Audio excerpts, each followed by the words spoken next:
Hello guys, this is Pap from Pap back at it again, and today we are actually satisfying a request. My boy Hubituchi asked for a free-to-play version of one of the best decks that we had in the KC Cup. I'm talking about the Burning Abyss, as you may have seen from the thumbnail.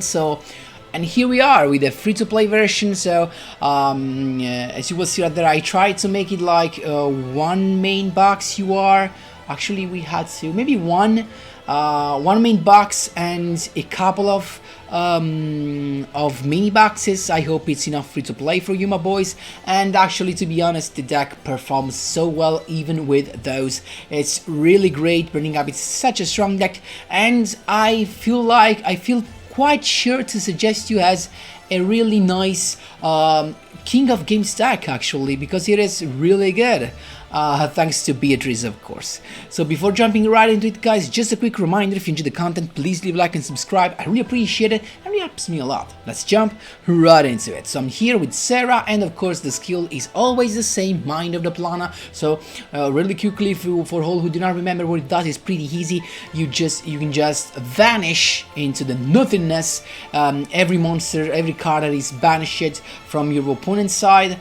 So this is of course combined with the effect of Farfa, because Farfa can banish a monster until the end of the turn. Then if you activate the skill, that monster won't come back to the field. That's why. So here is how actually the deck shows up. It's pretty nice. As you can see right there, we have just one UR from the main box, another UR from main box. This should be a couple of UR from the same main box as well. So these are all from the how is it called? Fantastic Arc main box. Then we have all a bunch of common and rare cards, and the other ultra rare and super rares are actually free to play. We have a couple of Kydroid, we have the Crane that is an ultra rare actually free to play card because it was available with the tour guide being a mission, and it should be available through some tickets. Then the tour guide from the Underworld is just available with the bundle that is purchasable with gems. And for the extra deck, we have the Virgil that is in the same box, of course, Fantastic Arc. Then we have, this is a level up reward of Declan Akaba. This is a free to play card. This is instead a card of a mini box, but is not mandatory, so you actually could not play it, of course. And then we have Beatrice that is instead from another mini box. Is that right? Yeah, out of Xyz. This is definitely mandatory. And of course, guys, it's really easy to understand that, but just to be completely sure, if you have multiple copies of Scum, just play those. If you have the third copy of Visser, just play it, as well as the second copy of Dante as well, and the second copy of Beatrice as well. So this is the deck list, guys, and I'm gonna show you some replays to show you that the deck really works good thanks to with these free-to-play versions. And to be honest, Crane is just so good because it really works well with the Burning Abyss, because he summons a Burning Abyss. We can summon a level 2 monster from the graveyard, but he negates its effect. So the Burning Abyss monster that is special summoned by this effect won't destroy himself because you control a not Burning Abyss summon monster. Keep in mind that, so it is just like a tour guide, but actually only from the graveyard. So guys, that was all for the explanation. We can jump right into the replays. Here we go, my boys. Here I was already at the 6th win streak with this deck. So we have Yami Yugi. He just actually handed turn with nothing. So I guess he has something like Yosenju or something like that, and I was not afraid because I have my Kydroid, so I just went with the first turn Dante, as you can see right there, using to mill only one because I didn't want to trigger the Destiny Draw, of course. And then I actually felt safe because the little boy just keeps himself in defense after the attack, so that's fine. We have the top deck, Tour Guide from the Underworld to summon a series. He's got the Bottomless Trouble, but that's fine. I just went with the rank up to go into Beatrice and then attack with Beatrice because I had lethal, but he's got a Sphere Kuribo, so I didn't attack with Tour Guide, of course, not to trigger the Destiny Draw. And he's got actually a pretty strange deck with Power of the Guardians. Wait, what? And he attacked, that's fine. At this point I actually waited because I wanted to see if he had something else. I used the effect of Beatrice to remove that Mind of the Plana to say goodbye, and he just scooped. That's how you do it. There you go. Here we go, my boys, 8th win in a row against Soro Percy. Let's see what we've got. It's him to begin. He's got Yami on the field and a set card, that's all. So we can just go with the effect of Rubich, special summon him. Then we have the special summon of Elich, and I'm gonna go with the synchro summon of Virgil, as you can see right there, using the effect to get rid of the back row. He's got the enemy controller, not a problem for us. So we can just go with the Crane normal summon to summon another guy, one of the burning gobbies from the graveyard, XC summon into Dante. This time Dante can just rank up itself to go into Beatrice. I can attack. I'm not afraid of any destiny draw, of course. So there you go. We're in a very good spot at this point. He's got the Archfiend Eccentric, so toggle on, of course, as soon as he summon him to avoid him activating its effect and trigger him.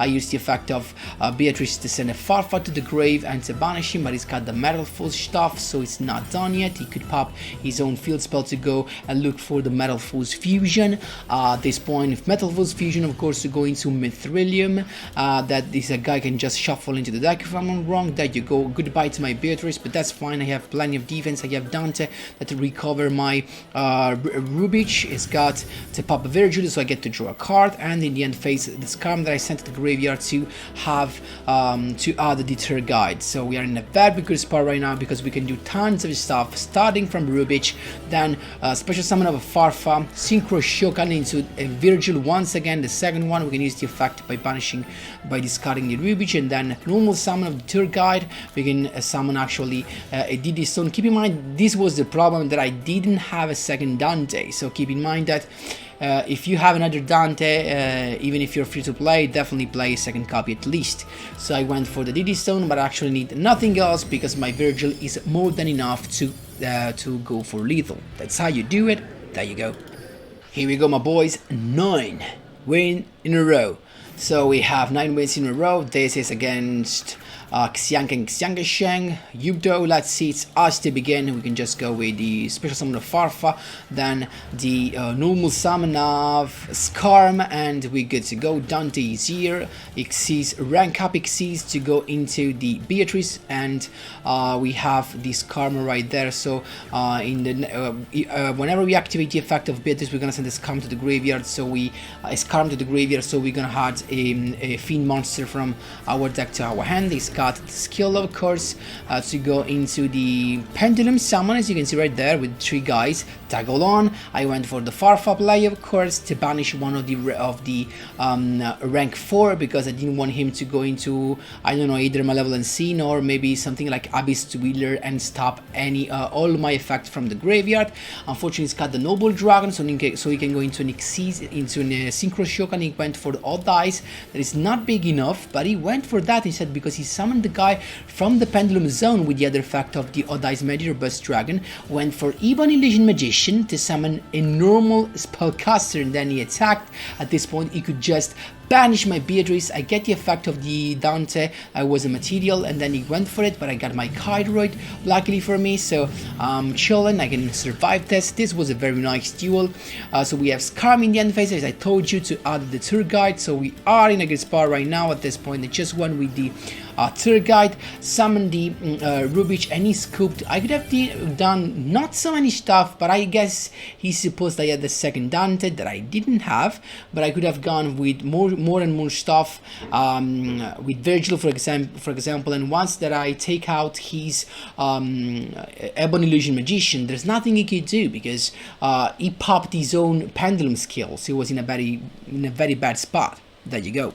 Last but not least, how could we not have a Galaxy player? Let's see, it's him to begin. He's got, of course, the skill with the Galaxy 0 and bringing back his guide, then Galaxy Expedition to summon another level 8. So of course he's gonna go with the Photon Lord first turn. Then he's got the Wizard as well to add a Galaxy Cyclone to his end, but that's fine.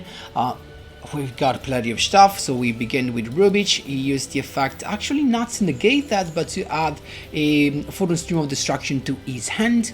So Rubich is fine right there. Then I went for the normal summon of Alich, and then Virgil is here, so I could use the effect of Alich to negate Photon Lord because he was sent to the graveyard and he had to negate that, but that's fine because now we can just use the effect of Virgil to make it come back to the deck, and then Libich effect to summon actually Libich special summon, and then so I just went for it.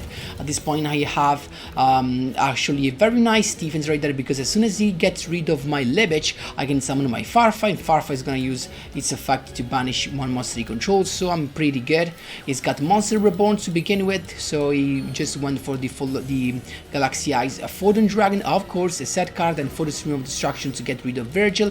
He attacked my Libich. Libich can summon the Farfa, but we're still good because he didn't go further. So we have the Crane stuff, because keep in mind that Farfa is negated by the effect of Libich, so we're just going to be Crane, summon the Rubich, go for the second Virgil right there, use the effect to make the Galaxy Eyes come back to the deck. At this point go for lethal, but he's got the Sakuretsu armor. I didn't put this in attack position. I don't know why. I really didn't expect the Sakuretsu armor. I had the effect of Virgil to draw a Kairoid. He's got Exist Galaxy once again, but this time he's got nothing else, so I'm not gonna make the same mistake again. I put everything in attack position and I just went for lethal.